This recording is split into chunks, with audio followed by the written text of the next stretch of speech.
السلام عليكم ورحمة الله وبركاته. ازيكم يا جماعة؟ عاملين ايه؟ يا رب دايما تكونوا بخير وصحة وسلامة. اللهم صل على سيدنا محمد وعلى آل سيدنا محمد.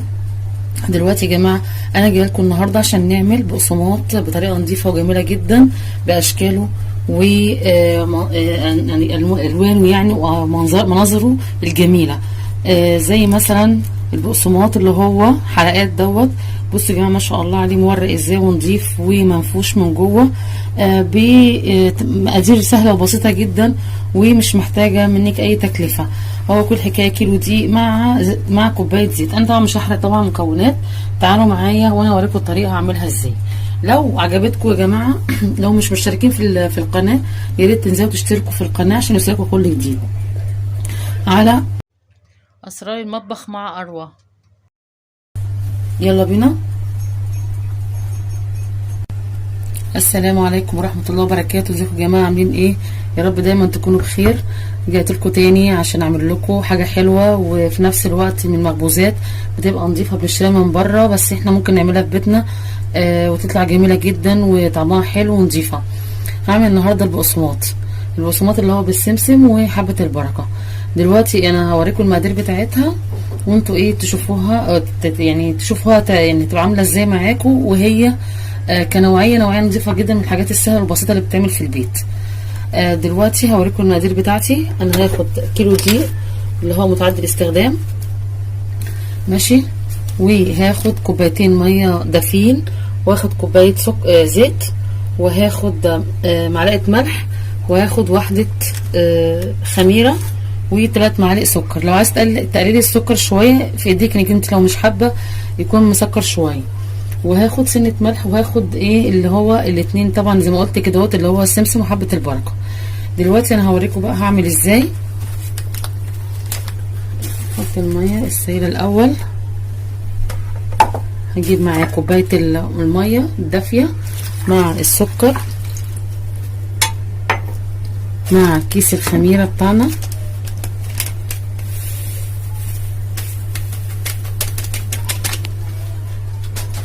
وقلبه كويس كده.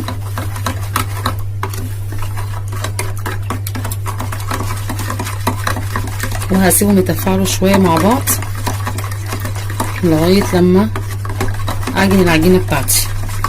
اقلب بس كويس كده كويس عشان متبقاش مكلكعه. دلوقتي انا هحط معاكم الدقيق بتاعي في العجان بتاعتي بالشكل ده كده. لو ما عندكيش العجان اعملي في الطبق عادي. عندك العجان اعجني فيه عادي وبعد كده ترجعي ايه كملي بره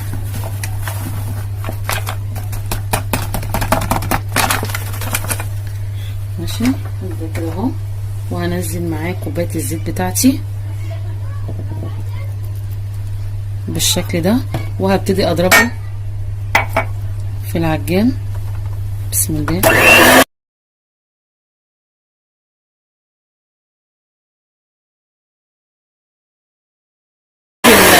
الخميره بتاعتي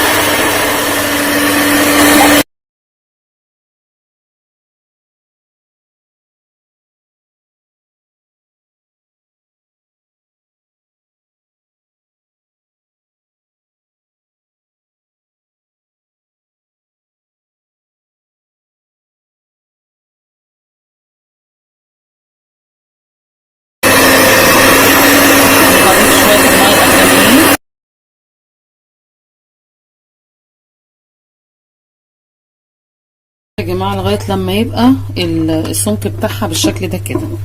الحمد لله يعني ما شاء الله يعني بقت جميله اهي. بص لمت نفسها كلها وما بتلزقش في ايدي. اطلعها دلوقتي. لكن بقى العجان بتاعنا كده على جنب.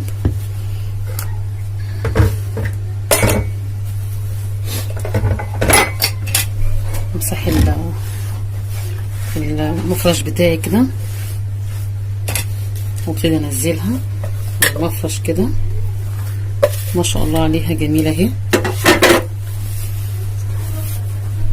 المفرش ده دلوقتي احنا هنعملها بالشكل ده كده اهو. بس يا جماعه ولا هي بتلزق في ايدي ولا حاجه، ما شاء الله عليها طريه جدا والمسح جميل.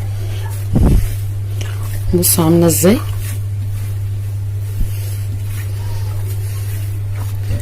هاجي بقى انا اعملها ازاي، بططها كده اهو بالشكل ده. انا مش هسيبها تخمر طبعا، هحاول ان انا على قد ما اقدر اشتغل بيها وهي كده، هي هتخمر مني وانا بعمل بيها. هفردها كده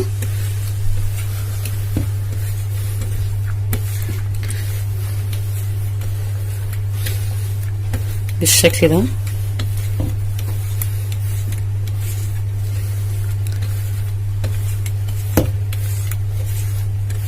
ما شاء الله عليها، عجينة لينة جدا وريحتها تحفة، ويعني مش محتاجة بقى ان انا اتكلم عنها كتير. افضل افرد فيها كده شوية عشان انا عايزة اعمل منها صوابع اللي هي البقسماط بتاعي.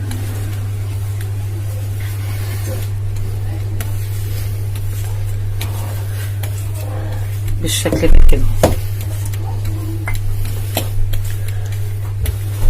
هكمل فردها على الاخر وارجع لكم تاني اوريها لكم. رجعت لكم تاني يا جماعه اهوت. دلوقتي انا ايه بقى هعمل ايه؟ انا بعد ما فردتها كده وغطيتها عشان برضو ما تنشفش مني، انا فتحت كيس السمسم كده واحط عليه شويه حبه البركه بالطريقه دي كده. هعمل كده اهو، وهحط ندعه ميه صغيره عليها كده. هسيبها بقى تعمل مع نفسها شويه لغايه لما افرد العجينه وارجعها لكم تاني. دلوقتي بقى انا هعمل ايه؟ هاجي كده واقطع حتت صغيره زي كده اهو. انا هعمل ايه بقى؟ هعمل كده اهو، هفردها زي البقسماط بالظبط كده. انا مش عايزاها كبيره، ببتدي اعمل كده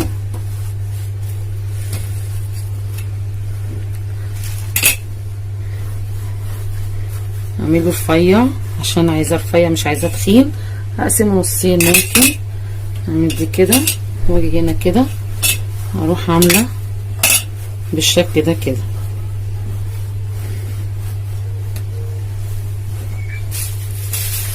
هعمل ايه بقى؟ طبعا انا خمرت عندي خلاص السمسم بتاعي بالميه كده.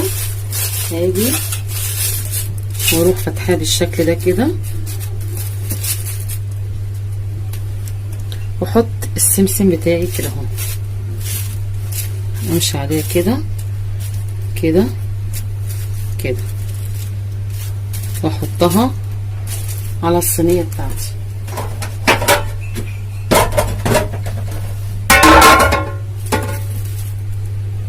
بالشكل ده. بس انا هحطها فوق كده عشان ايه بس تبان، واكمل الباقي بتاعي.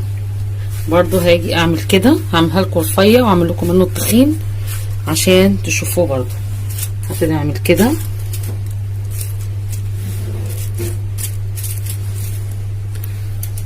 بالشكل ده. هاجي اقطع تاني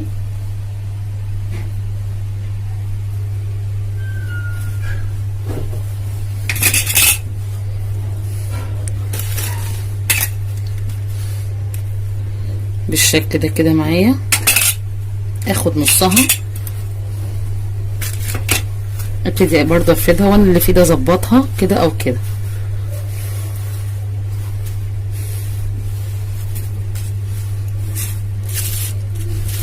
انا ليه حطيت فيها ميه على السمسم حبة البركة؟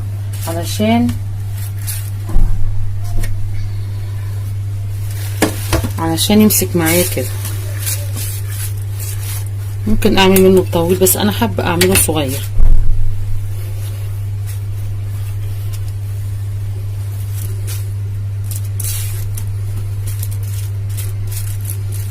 عايزه تعملي بسمسم بس اعملي، عايزه تعملي بقسماط بس بحبه البركه بس اعملي. هوزعه عن بعضه كده علشان هو لسه هيخمر تاني. انا هسيبه بس يستريح يعني نص ساعه وانا بكمل كده اهو، واحطهم بقى في الفرن بتاعي.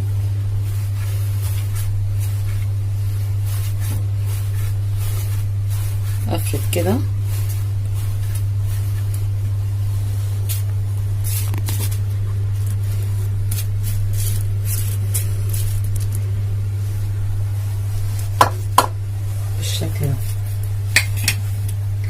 هعمل واحده كمان، وبعد ما اخلص اوريهولكوا. هعملكوا برضو لان هعمله المدور برضو اللي هو زي الكحك كده، هيعجبكوا برضو. انا عايزاه رفيعه، بحاول ان انا اصغر العجينه وامطها شويه بالشكل ده.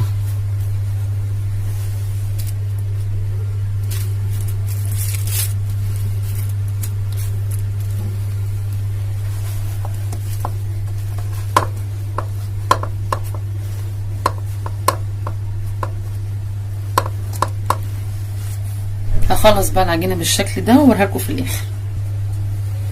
بصوا يا جماعه، انا عملت منهم اللي هي الصوابع، وبعمل منها دلوقتي اللي هي مدوره دي، زي الكحك بيقولوا عليها يعني.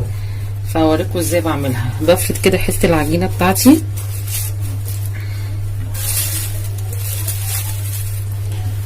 بالطريقه دي، اقطع بس منها حته عشان دي كبيره شويه، وبلفها كده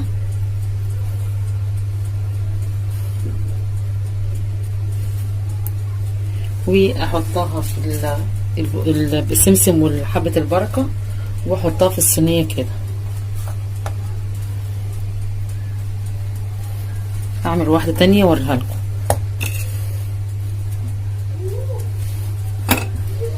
انت بتشكليها بقى الاشكال اللي انت عايزاها. بقطع كده، اظبطها والفها بالشكل ده، واقفلها كده كويس، واحطها في السمسم مع حبة البركة، واحطها بالشكل ده في الصينية. تديني دوريات، تديني مربعات يعني، بس هي هتطلع جميلة في الاخر بقسماط. هخلصها بقى كلها وارجع لكم تاني. ورجعت لكم تاني يا جماعه بعد ما خلصت البقسماط بتاعي. بصوا ما شاء الله عليه، عملت منه بسمسم اللي هو الرفيع والتخين، وعملت منه اللي هو الساده، وعملت منه اللي هو زي القراص اللي هو الحلقات دون. انا هفتح لكم واحده وتشوفوا عامله ازاي من جوه. بصوا ما شاء الله عليها نافشه ازاي وجميله، وريحتها تحفه جميله جدا. افتح لكم برضو واحده من اللي هي، بص ما شاء الله، بص القرمشه بتاعتها خطيره بصراحه ربنا. وادي برضو اللي هو البقسماط اللي هو بسمسم على حبة البركة، تحفة وريحته جميلة جدا ونضيف جدا. طبعا انتوا شايفين المنظر جميل جدا قدام منكم، حاجة نظيفة، وانا عملتها في البيت ورمت معايا كتير يعني. ده كله ما شاء الله كيلو دقيق. ده ممكن لو وزنتيه تطلع منك مثلا 2 كيلو 2 كيلو وشوية. فما شاء الله الحاجة بتتعمل في البيت بنظافة، وفي نفس الوقت بترمي معاكي كتير.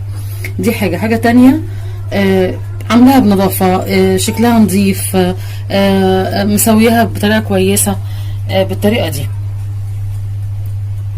اتمنى يا جماعة برضو ان هي لو عجبتكم ما تنسونيش بقى في اللايك والشير وتدعموني عشان يوصلكم كل جديد.